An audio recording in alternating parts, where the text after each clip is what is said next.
Well, hello there, and welcome to day 48 of A Film a Day with me, Jordan Woodley.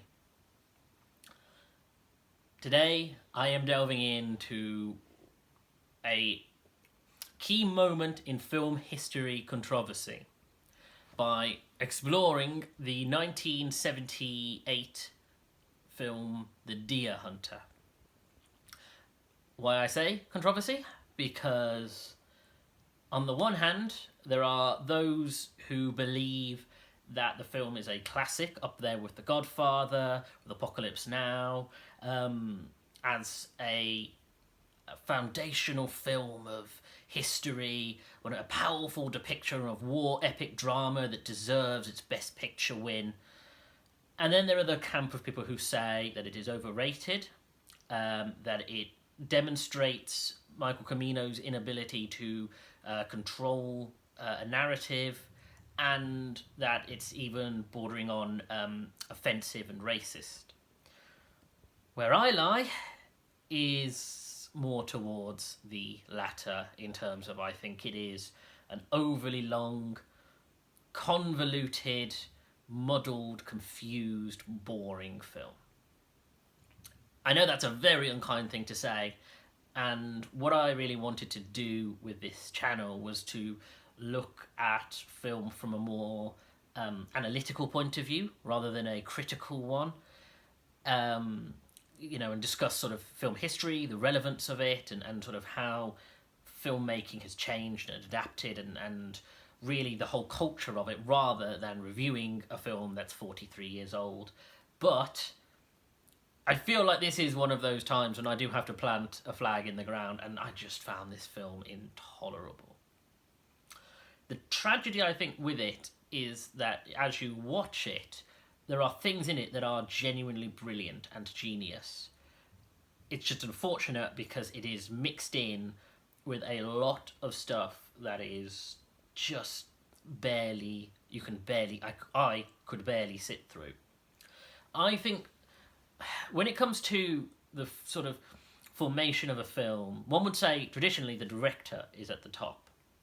However, just to all broaden it out a bit, I think there are four key figures that really make up a film. And of course, everyone involved in filmmaking, everyone is key and important. But if we're talking about the art form of film as a creative medium, I think the four people that lead each stage of that film are the scriptwriter, the director, the cinematographer, and the editor. And all four of those people need to be consistent, because if one drops, then the film will never... It's not never, but it's a lot harder work to maintain quality of a film if one or several of those people just hasn't achieved what their vision was set out for. In this case, I really think it boils down to the editing and the directing. I think there is a really core idea here. I think the story... This is a depiction of the before, during, and after stages of someone who has fought in the Vietnam War, or different people, and how each person is affected. So we have Robert De Niro as Mike, we have Christopher Walken as Nick, and we have John Savage as Stephen. And the three of them are friends who, just before they're about to go to war, Stephen gets married, and Nick gets engaged, although Mike and Nick are both in love with the same girl. Your traditional sort of melodrama basis. That's stage one. Stage two is they go to war. Stage three is they're ruined by it. And I will go into that shortly. This is going to be one of those points where I say this is a 43-year-old film. I have no qualms in spoiling it because I feel like I need to discuss it thoroughly. So the big problem where it comes down to is, as I say, 3 stages, and what Michael Cimino decided to do for those 3 stages is make them each an hour long. So you have an hour, or thereabouts an hour, of them back at home just living their life. an hour of the war or the experience they went through, and an hour of the aftermath. Again, flexibly. The problem with the first hour is the fact that I get what he wanted to do, which is he wanted to create an environment where everything is contentment. And so therefore, there's no real points of tension, really. There's a subplot about the love interest of Nick, played by a young Meryl Streep, has an abusive father, and there's that, and that love triangle, but even that isn't really explored, because what the first hour is, it's almost like an atmosphere hour, because he doesn't really write dialogue in a way that allows you to sort of sit and go, okay, this is this character, this is their motivation, this is this character, these are their relationships. You're essentially thrown in to the morning and then subsequent day of the wedding of Stephen and Linda, I believe it is. Angela, sorry. Linda is Meryl Streep. Stephen and Angela. But you feel as an audience member, or I felt like, you feel like a person who's gone to a party where you don't know anyone, where everything is a series of conversations, atmosphere, and everyone is contented and everyone feels part of that atmosphere, except for me as the audience member, because I don't know anyone in this atmosphere. So it's very outsider making. And I get what he's trying to do here, which is he's trying to create that sense of united wholeness, so that when we get to the third act, when Robert De Niro specifically comes back and he's alone and because of his trauma is an outsider, he can't get that sense of wholeness. I can also tell that Camino's trying to do that thing where everyone's happy and celebrating, in contrast to the funeral at the end, which is solemn and slow. But what it results in is an hour of just non-dialogue where you're supposed to sort of follow characters as they're just doing things. And it is intolerably long. It is intolerably long. And you don't feel like you get to know anyone. And I don't even feel like anyone gets to really put a good performance in that section. There are moments, but really there's very seldomly a thing where you go, oh, wow, they're really putting something into this scene. It just feels like a 1 hour scene that just seems to go and go and go, and everyone's chummy and everything's great, and then the war starts.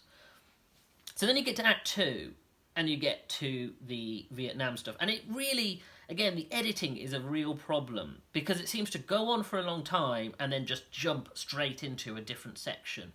So certain characters haven't seen each other in long stints of time, but you barely get to grips with that, because, again, the dialogue is presented in a way that you can barely follow who's talking to who or what their relationship is. And so, and I don't think that's the script's fault. This is why I say I think it's down to the directing and the editing, because I think the writing is there, but it's filmed in a way that makes you feel like you're constantly watching it at a distance. There are very seldomly traditional ways of shooting in terms of, okay, this person's talking, so you have a close-up of them, and then this person. It feels like a lot of wide shots, especially in the first two acts, like a lot of wide shots, and it's very hard to just watch these people almost at a distance, and you can barely follow their conversation. And then we cut to the torture Russian roulette sequence, which is very famous, of course. And it's good, and it's tense, but it goes on too long. And the presentation of the Vietnamese is troubling at best. I understand that what it wants to do is this is an American perspective film, so this is how Robert De Niro, John Savage, Christopher Walken are seeing these people from that point all the way to the end of the film. But it portrays the Vietnamese in a way that is very uncomfortable to watch 40 years on. And it's not good. It's not good at all. And again, the Russian roulette stuff is tense because you don't know what the situation is going to be for these characters, and the way it escalates is good. But again, it's just too long, and it's too long, and then things happen that cut away where you're following certain characters who are being airlifted and characters who are falling into water and characters who end up in Saigon. But because you've spent so long with just the Russian roulette section, you then don't... It's very hard to follow this sort of quick progression of events. It's very much a slow, fast kind of method. I can finally talk about something I like about the film, because the third act is excellent. Robert De Niro, because this is the point of the film when it really focuses just on Robert De Niro as our lead. And except for the fact that it's Robert De Niro, you wouldn't know he was your lead in the language of the narrative until this, probably sometime into the Russian roulette, although really into the third act, because this is the point when it focuses on him, and it's his story, and it's about his trauma, and the fact that he feels like an outsider, and the fact that you do get John Savage, who has been physically wrecked by Vietnam. Like, he's lost 2 legs, and an arm doesn't work, and I read about how Robert De Niro says the scene in the Veterans Hospital between him and John Savage is some of the most emotional work he's ever done, and you can see that, and it's very well done, because you genuinely see the trauma of someone who is showing it from the outside completely, and someone who is showing it from the inside with Robert De Niro, who doesn't look like he has war wounds, but they are nowhere near as bad as John Savage. But his wounds are internal. And then, of course, you have the climax with him going back to try and find Christopher Walken, and finding him. And Christopher Walken is a heroin addict and is going to gambling houses and just playing Russian roulette, because he's no longer a person, he's like a shadow of a person. And it's excellent and tragic and powerful, and Christopher Walken does a good job, and Robert De Niro does a fantastic job. And it's wonderful towards the end. You're like, oh wow, this is the film I wish the rest of it was, but it feels rushed, it feels rushed, and you feel tired because you've just gone through 2 hours of a film that really could have been cut down to, like, charitably 40, although I think 30 minutes. And I really think you could then have stretched out the bit. The third act could have been a much more of the body of the film, but it isn't, and I think that's a real shame. I think Meryl Streep's really good in it. I was reading about how her part was quite negligible in the script, and she worked with Camino to sort of ad-lib her part, and you can tell that again, this is carried by great actors, because Robert De Niro, Christopher Walken, John Savage, Meryl Streep, and John Cazale are all excellent in it, and I think their acting really brings something to directing that just isn't strong enough. And again, Meryl Streep expands a character that wasn't as present in the script. John Cazale, I'm sorry, Cazale, I've only seen it written down, I'm not sure how it's pronounced. The other thing I want to point out, and this is more it's me walking back the attack I've made of this film, because as I said, I'm aware that this is an art form. I'm aware it's not just an art form, but it's also it's a community of people, and it's about, people work very hard on every level to make a film. So even the worst films you've ever seen, people have someone in that production has worked their hardest, and so it's unfair to attack even the film you like the least, or the worst film. Someone in it has worked hard, and so it's, giving it a kicking on some level is unfair. And in this case, it was the fact that John Cazale, at this point, was very ill with cancer, and Meryl Streep and Michael Cimino both put their foot down when the production wanted to fire him, saying they would walk. She was in a relationship with him, but that's by the by, because I think both of them, Cimino as the director said, I will not, I will walk if he goes, and I think that should be something that should be credited to both of them. And for someone who was as sick as he was, even though it's only a minor role comparably, I think he gives a wonderful performance, and I think that should be acknowledged.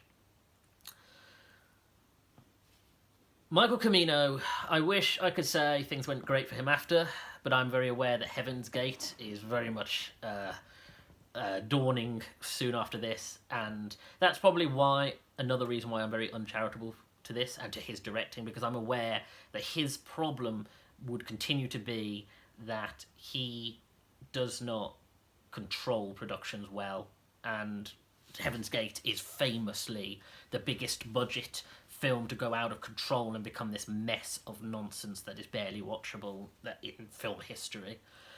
And to be honest, I don't feel that much more charitable about The Deer Hunter, so I do think it's a shame about John Cazale, sorry, because I was looking at his credits and he had just been, in that decade, he had been in The Godfather and Apocalypse Now and The Godfather Part 2. He played Fredo in the Godfather films, and I think he definitely would... Oh, and The Conversation. And I think he would have been an actor that people would put up there with De Niro now, De Niro, or someone like Al Pacino as one of these great actors, and it's just, again, a life tragedy that never happened for him. But again, that's just small notes in a greater film that I'm sorry to say I did not enjoy. I can see why some people some critics really give it a kicking, because I will never watch The Deer Hunter again. Never, ever again. And it's funny to have watched Malcolm and Marie, which is only a 90-minute film, and we say there's not enough content, it should have been a short film perhaps, and then to watch this and go, no, this is definitely a film that could have lost probably half its runtime. Just the patterns of these things. Anyway, I might watch something fun to sort of relieve myself of stress or whatever tomorrow, so I will see you then. Take care.